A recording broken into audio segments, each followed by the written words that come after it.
Susie, Priscilla, Queen of Disaster, is appearing again at Harlow Players. So can you tell me how many times it's been there and what response you've got?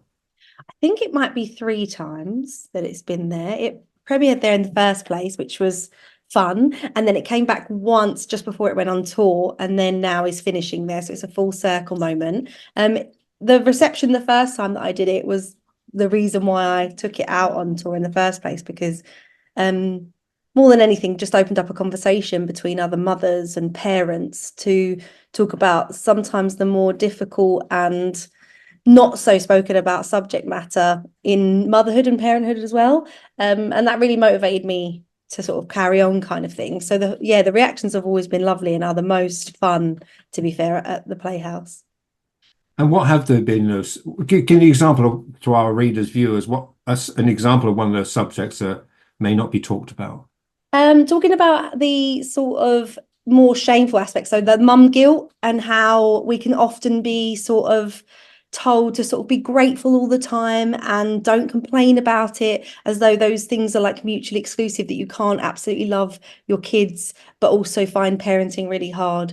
And I also talk about things in the birth, like, yes, of course we should be grateful that we've got these healthy babies and they've arrived, but also we can still acknowledge that birth is a really traumatic sometimes experience, and also can be quite funny elements of it as well. And there are things that happen to your body that maybe we're not all sharing, and other people can hopefully hear that and have heard that, and then we've spoken about those things afterwards. So, and also just like the different dynamics in families as well. So knowing that, if you're not in a nuclear family unit, that you're not like a broken home, that you are like a whole family, and that you, as long as everybody's showing up as themselves, then that is the most important thing. And just about how it feels to have such a transition into motherhood, that of course it's one of those things that's done all the time, isn't it? So we underestimate the impact on people, but it is huge and it's such a shift, and it's important that we talk about that without being shamed and being made to feel like we're not grateful, because we are. It's just hard, and lots of things can exist at the same time. There's one thing doing the show in Harlow, which is basically your home turf, isn't it? So yeah, What's it like being taking it out on tour? That was a step, wasn't it? it was a big step, yeah, and obviously very scary. I sort of dipped my toe in Hartford after the second one, to see what it would be like. And I was really surprised, because I don't think there's tons of people. It's getting better, but there's not tons of people talking about it and sharing their stories. And I think where I share the things that necessarily aren't necessarily successes and may be deemed as failures, and how we've navigated that. The reception has been really wonderful, and has been like a real privilege to be able to go around and share stories with other people. So I've been like, yeah, really, really pleased with the reception at other places. I see different places on the tour, like Cumbernauld or wherever. Been Yeah, good yeah, yeah. reception everywhere. Has it been different audiences? Oh, different audiences. I think it's so weird though, because sometimes, I think there's probably been about two or three occasions where I've come out and thought, oh, I'm not sure how that went. But then I've been surprised by feedback that I've got after it. But yeah, audiences are different, and no two shows are the same, which is the most wonderful thing about theatre, I suppose. Because if someone's sort of interacting with me and we go off on a bit of a tangent, then that's a wonderful thing as well. But yeah, audiences are all really different. You'll get quiet ones, and then you'll get really rowdy ones, and you'll get really, so people will say things during it, and then you might not get anything from people. But that's been a real sort of learning for me, is knowing that whatever happens out there, that I stay steady in what I'm doing and keep the focus, kind of thing. So it's been a real, I suppose, education for me too. So people say, "What's on Theatre Two?" And they say the show. Is it a comedy? Is it a drama? Is it many things? It's many things. So it is a comedy, and we laugh at the ridiculousness of it and the standards that we're held to and of the things that went wrong. But also it's like I'm telling a story. I wouldn't say it was like a drama, but it's like a storytelling. I'm telling my story, and there are some difficult parts, and there are some parts that we face that maybe people shy away from. But I think that's really important as well. So I'd say it was a bit of everything, really. Because isn't it for women sharing their experiences Mm. in the now or past or future regarding children and childbirth, etc.? Isn't you've got things like WhatsApp groups and things Yeah. as is expressed on TV. So there's a lot of channels for communication. So that must help, mustn't it? Yeah, it does help, absolutely. But I think I think sometimes we, as parents, we judge each other.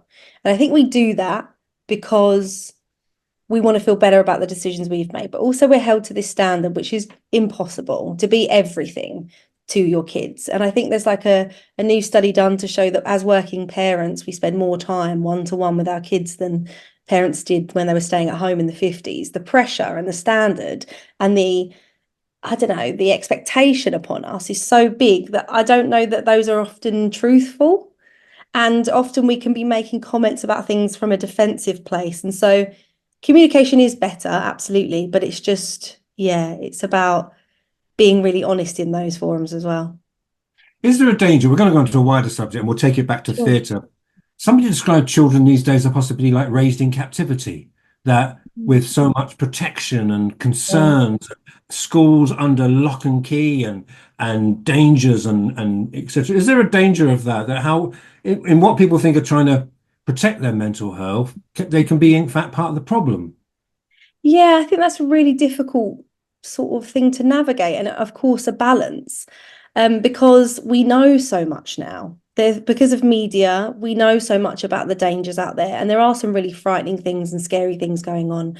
And I think, I'm getting to that point where I've got a little teenager, and I'm having to let him go a little bit more, and knowing that it's my job to prepare him for the world, not necessarily to protect him from it, because that in itself is a difficult, impossible task.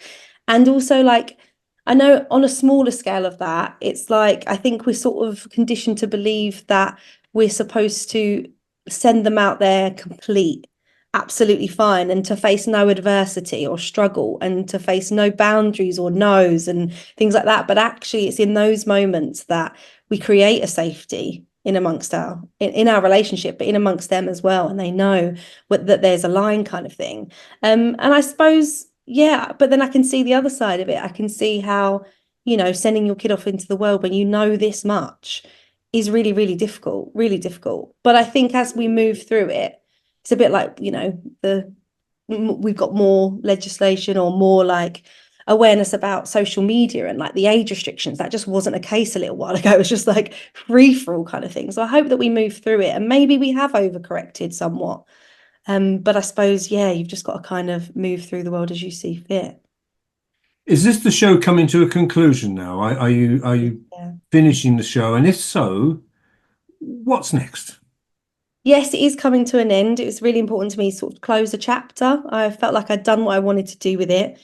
And next, I would do really love the idea of like storytelling. And so I want to write a new show, and I'm sort of partway through doing that, about the expectations on parents, but also from this sort of pre-teen teenager perspective as well. Because again, like you say, the landscape's changing all the time. And there's some really funny things that happen in that. But I also know that we can feel isolated in our experiences. And I know that like theatre is a way of like bringing people together and connecting people to in their experiences so they feel less alone. So I'm hoping to achieve that as well with the second show. But you'll look back on Priscilla, Queen of Disaster, and you'll look back and say what?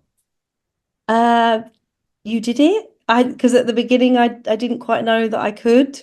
And actually if I'd thought about, or I knew or could anticipate what work would go on in it, where it would go, what it would be, maybe I would have been intimidated by it. But just, yeah, I look back really proud of myself that I did it. Susie, thank you very much for your time.